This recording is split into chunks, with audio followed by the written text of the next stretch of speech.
India, located southwest of China, was just one of the many stops along the extensive Silk Road.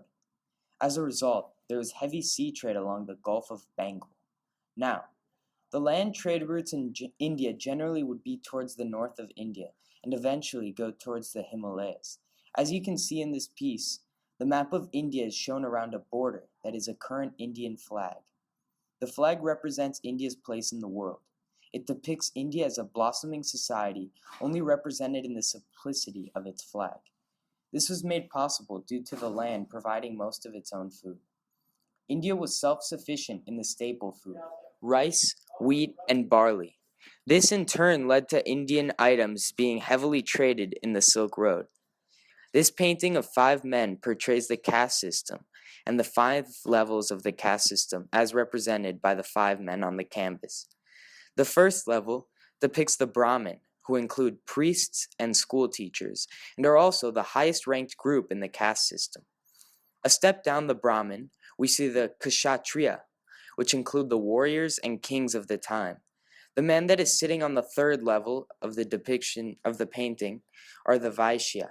The Vaishya are the middle ground when it comes to the people. They consist of merchants and landowners. Below them are the Sudra.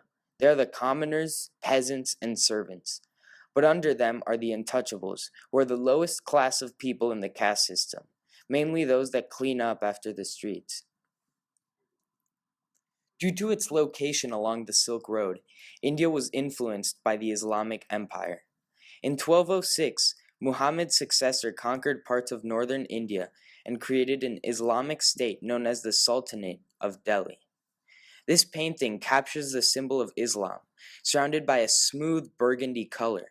The star and crescent are internationally recognized as the symbol of Islam and originated from the Ottoman Empire.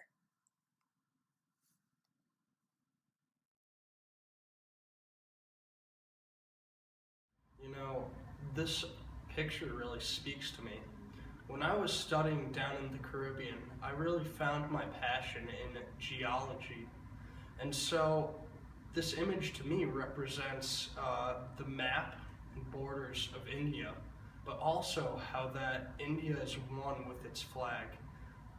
The lotus that would normally be in the flag is represented instead by the map, which just to me is an amazing thing because it shows the blossoming India and how India is a flower needing to bloom.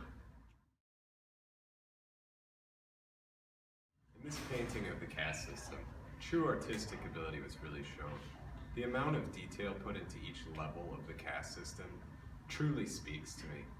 I've been studying arts for about 4 years now at the Ohio College of Clowning Arts, and everything there is so colorful. But what this painting was, it was black and white. It really showed what mattered, and it wasn't about the color, it wasn't about the gold, it was about who people truly were.